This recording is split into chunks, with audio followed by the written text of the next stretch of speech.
sejak kebangkitan ulama bersama pengikut-pengikutnya istiqomah dan setia jaga akidah dan sunnah Rasulullah. Alhamdulillah segala puji baginya ulama bersama pengikut-pengikutnya istiqomah dan setia menjaga agama nusa dan bangsa. Mari kuatkan niat kita, kita bulatkan tekad kita, terus lanjutkan amal kita, mengembangkan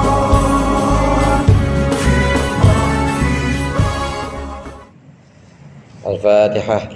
A'udzu billahi minasyaitonir rajim. Bismillahirrahmanirrahim. Shiratal ladzina an'amta 'alaihim ghairil maghdubi 'alaihim. Bismillahirrahmanirrahim. Alhamdulil muallimit tullabi wa musahhilil khairi liman yata'allamu. Thumma assalatu wassalamu 'alan nabi wa alihi wa sahbihi jayu'dhamu.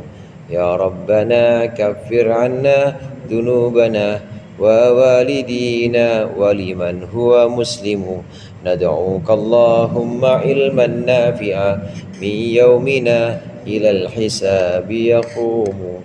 Amin amin amin wa ya fattahu. Amin amin amin wa ya alimu. Bismillahirrahmanirrahim. Qala al-musannifu rahimahullah wa nafa'ana bihi wa bi ulumihi wa bi barakatihi fid dharain. Amin. Mata talabta iwadan ala amalin tulibta bi wujudi sidqi fihi wa yakfil muribu wijdanus salama wa yakfil muriba wijdanus salama. Mata talabta iwadan ala amalin tulibta bi wujudi sidqi fihi. Kapan kamu menuntut balasan, menuntut ganti ala amalin atas satu amal, atas satu taatan, tulibta yang engkau dituntut, tulibta maka engkau akan dituntut biwujudi sidqi dengan wujudnya kebenaran fihi di dalam amal. Wa yakfil murib, wa yakfi dan cukuplah al muriba akan orang yang ragu apa wijdanus salamati, wujudnya keselamatan. Jika engkau menuntut satu ganti atau satu pahala atas sebuah ibadah, maka engkau akan dituntut untuk mewujudkan kebenaran ibadahmu. Cukuplah untuk orang yang ragu selamatnya orang tersebut dari ibadah-ibadahnya dalam ibadah-ibadahnya. Jika kita menuntut pahala atau menuntut balasan dari ibadah-ibadah, balasan dari sholat kita, balasan dari puasa kita, jika kita menuntut itu, maka sudah sepantasnya Allah pasti akan menuntut kebenaran sholat kita, menuntut kebenaran sholat kita, kebenaran puasa kita, kebenaran sedekah kita. Jadi kalau mau hitung-hitungan terus kita minta sama Allah, ya Allah mana pahala sholat kita? Oh gitu kata Allah. Kalau oh gitu, ya udah hitung-hitungan yuk. Kalau kita mau nuntut pasti. Kalau kita mau nuntut balasan atau menuntut pahala, pasti niscaya kita harusnya dituntut juga untuk bagaimana sholat kita udah benar apa belum. Balasan sholat, nah, emang ente sholatnya gimana? Emang sholatnya udah benar? Coba ingat Allah ya kapan? Takbiratul ihram ya Allah ingat. Terus kapan lagi? Fatihah masih ingat Allah? Masih Allah. Waktu ruku ya udah dikit-dikit lupa sih. Waktu i'tidal iya udah kemana-mana. Waktu sujud, nah kalau kita menuntut balasan atas pahala kita, balasan atas ibadah-ibadah kita, maka sangat layak dan sangat pantas Allah menuntut juga ibadah-ibadah kita. Jadi itu di hisab dan juga apa namanya QC di quality control atau ya diaudit juga, dihitung-hitung juga. Emang udah benar apa salat kamu sehingga kamu minta balasan? Emang udah benar apa puasa kamu sehingga kamu minta balasan? Emang udah benar apa ngaji kamu sehingga kamu minta balasan? Jadi gimana? Udah cukuplah kita diberikan keselamatan dalam ibadah kita. Artinya dengan ibadah yang kayak begini, yang kurang, dengan ngaji yang kayak begini, kadang-kadang ngajinya juga bukan karena Allah, tapi kok besok masih dikasih lagi ngaji sama Allah, besok kok masih dikasih kesempatan lagi sama Allah sholat, nggak tiba-tiba Allah siksa, itu aja udah alhamdulillah banget. Sebenarnya begitu, assalamualaikum warahmatullah, assalamualaikum warahmatullah. Kalau Allah mau nyiksa itu bisa. Ya orang di tengah sholat kita pikirannya kemana-mana. Tapi udah dikasih selamat aja. Besok sholat lagi, minggu depan sholat lagi, dikasih selamat, udah alhamdulillah aja dah. Kalau Allah mau nuntut ibadah-ibadah kita itu agar jadi ibadah yang sebenar-benarnya berat, sungguh berat. Oleh karenanya nggak usah nuntut pahala, karena kalau nuntut pahala khawatir kalau kita dituntut balik, emang udah benar apa ibadah yang sudah kita lakukan. Nah, penjelasannya yang lebih lengkap ada di sini. Taqaddama annal amala li ajli husul jaza madkhulun ma'lulun. Telah lalu pembahasan bahwasannya ibadah yang karena mengharapkan hasilnya balasan itu adalah suatu yang cacat. Wa hakaina hunalika minal athari wal hikayat, dan kami ceritakan dari perkataan ini atau dari pembahasan ini sebagian dari athar, perkataan-perkataan para sahabat wal hikayat, dan juga perkataan-perkataan ulama atau cerita-cerita anil arifin, dari orang-orang arif, ulama yang makrifat, barbabil qulub, dan dari orang-orang yang memiliki hati. Ma fihi muqniun, yaitu sesuatu atau penjelasan yang di dalamnya itu mendekatkan. Titik sampai di sini. Waqad qarrara al-muallifu rahimahullahu taala hadzal ma'na, dan sungguh pengarang ini mengulang makna ini atau mengulang pengertian ini fi mawadhi'a mutafarriqatin, dalam beberapa tempat yang terpisah, min hadzal kitabi, dari kitab ini. Wa ma dzakarahu hauna takbihun li hali thalibil jaza, dan apa yang disebutkan oleh musannif di sini, takbihun itu adalah menganggap jelek li hali thalibil jaza, terhadap kondisi orang yang menuntut balasan, alal amali, atas amalnya. Sebenarnya makna-makna yang senada, pengertian-pengertian yang serupa dengan makalah ini banyak tersebar dalam hikam. Artinya ibadah kita itu memang semuanya dari Allah. Jangan kok kita menganggap ibadah itu dari kita sehingga kita berhak menerima balasan. Jangan sekali-kali kita merasa bahwa ngaji kita ini adalah bolehnya kita, bisanya kita, sehingga kita merasa berhak untuk minta dikasih upah sama Allah. Jangan. Banyak makna yang seperti ini tersebar dalam kitab hikam. Ya, dan ini juga merupakan suatu yang diulang-ulang untuk menguatkan kepada seorang murid, seorang yang berkehendak menuju ridho Allah. Memang ibadah-ibadahnya udah jangan ngarepin pahala, udah jangan ngarepin balasan-balasan. Sholatlah ngarepin supaya rezekinya lancar. So inilah sedekahlah, sholat duha tadi sedekahlah, ngarepin supaya hajat-hajatnya itu terkabul. Gak usah begitu. Kalau udah sampai ngaji hikam tuh begitu. Ya. Nah kita di mana? Ya udah yang sekarang kita jalanin aja. Kalau memang masih makomnya adalah makom untuk meminta balasan, artinya meminta balasan di sini. Kali aja dengan sedekah kita bisa dilipat gandakan, ya boleh, nggak apa-apa. Karena memang ibadah termasuk sedekah itu memang Allah lipat gandakan dan Allah balas itu. Sedekah bisa menolak bala, benar, emang seperti itu. Nah kalau udah ngaji hikam ya harusnya sudah tidak seperti itu. Ya emang ini tinggi ini. Ini adalah pengamalan tasawuf di mana syariat-syariatnya ini juga aromanya, harumnya udah harum tasawuf harusnya. Sedekah kita, sholat kita udah harusnya sudah beraroma tasawuf atau sudah wangi-wangi para sufi. Pengulangan yang semakna dengan ini banyak dalam kitab hikam.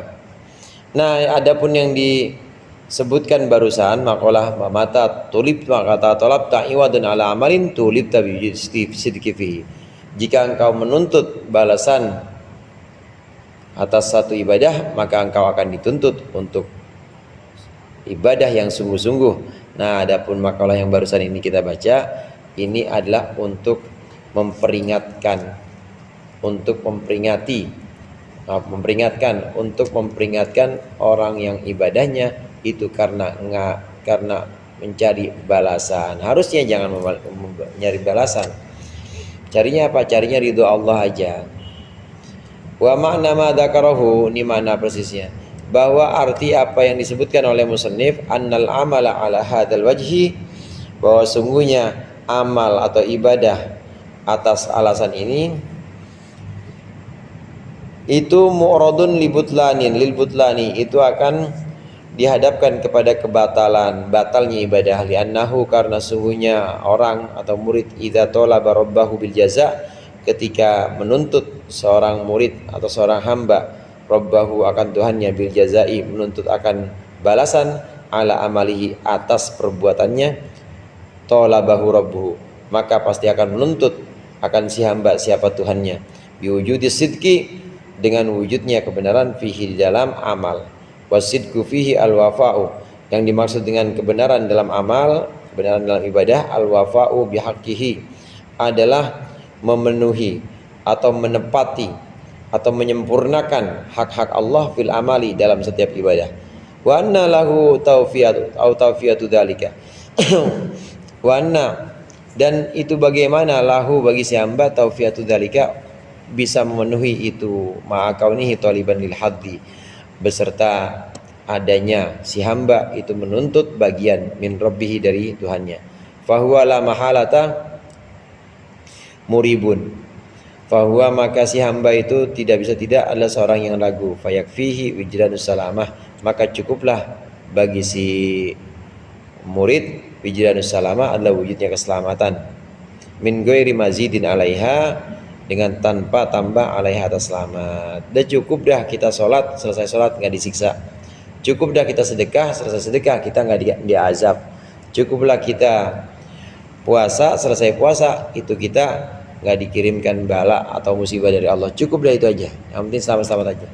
Karena kalau kita menuntut Allah untuk membalas ibadah-ibadah kita, membalas amal-amal kita, maka Allah sangat layak untuk menuntut wujudnya kebenaran dalam ibadah kita. Artinya ibadah, amal kita harus amal yang benar-benar, harus amal yang sungguh-sungguh, upayanya sungguh-sungguh, bentuknya, hasilnya juga harus hasil yang benar, hasilnya harus hasil yang baik dan benar. Itu namanya as-sidqu. Amalnya, ibadahnya harus amal yang baik, benar, ibadahnya juga harus ibadah yang baik dan benar, sempurna. Nah, sekarang mana bisa sempurna orang sholat, mana bisa sempurna orang mendatangkan hak-haknya sholat atau mendatangkan yang seharusnya ada dalam sholat, sementara dia masih minta balasan. Gini misalnya, orang sholat, orang yang sholat ini berharap dengan sholatnya dia akan dapat pahala besar nanti, sehingga di mizan atau di timbangan itu akan selamat. Berarti sholatnya karena Allah enggak tuh? Enggak karena Allah. Padahal Allah nuntut sholat itu lillahi ta'ala, karena Allah. Orang yang menuntut balasan itu berarti sudah ada kepentingan, bukan karena Allah, karena kepentingan untuk keselamatan diri dia nanti di akhirat. Kalau begitu sholat orang ini cacat. Kalau begitu sholat orang ini batal secara adab atau secara tasawuf, ini batal. Kenapa batal? Karena di balik sholat itu ada kepentingan dia. Kepentingannya apa? Kepentingannya untuk mendapatkan pahala yang besar, ditimbangan nanti itu berat, sehingga bisa bobotnya bisa menyelamatkan dia dari neraka, langsung masuk surga. Surga buat siapa? Memang buat Allah? Buat dia sendiri. Berarti ada kepentingan nggak? Ada. Pokoknya orang yang sholat atau ibadah lain menuntut balasan itu pasti ada kepentingan. kepentingan untuk dirinya sendiri. Dan selama ada kepentingan pasti cacat. Kalau cacat, ya mana mungkin itu bisa asidku fil amal. Kalau cacat, mana mungkin itu bisa mendirikan amal, melaksanakan ibadah yang baik dan benar. Kalau ada kepentingan itu nggak bakal bisa. Orang-orang yang sudah belajar hikam kemudian mengamalkannya, maka sholatnya benar-benar inna sholati wa nusuki wa mahyaya wa mamati lillahi rabbil alamin. Benar-benar karena Allah, bukan karena pahala, bukan karena pengen nanti timbangannya itu baik semua sehingga langsung masuk surga, bukan. Tapi karena memang kewajiban lillahi ta'ala. Nah, dari sini ada perubahan mindset dari orang-orang umum menuju orang-orang khusus. Orang-orang umum memang diberikan gambaran-gambaran, diberikan perumpamaan-perumpamaan dalam Al-Quran bahwa amal ibadah yang baik itu akan dibalas dengan surga. Amal ibadah yang baik itu akan dibalas dengan kehidupan yang bahagia, baik kehidupan dunia maupun akhirat itu bahagia. Ini gambaran-gambaran orang-orang umum. Nah, memang mindset orang umum seperti itu. Nah, dalam pelajaran akhlak atau tasawuf hikam ini, maka pandangan yang disebutkan barusan adalah pandangan orang-orang khusus. Udah harus ada perubahan mindset, udah ada perubahan orientasi. Jadi yang tadinya orientasi kita kepentingan diri kita, pengen pahala, pengen surga, nah kemudian orientasinya bukan itu, tapi hanya Allah saja. Udah harus berubah. Wallahu a'lam bishawab. Mudah-mudahan bermanfaat.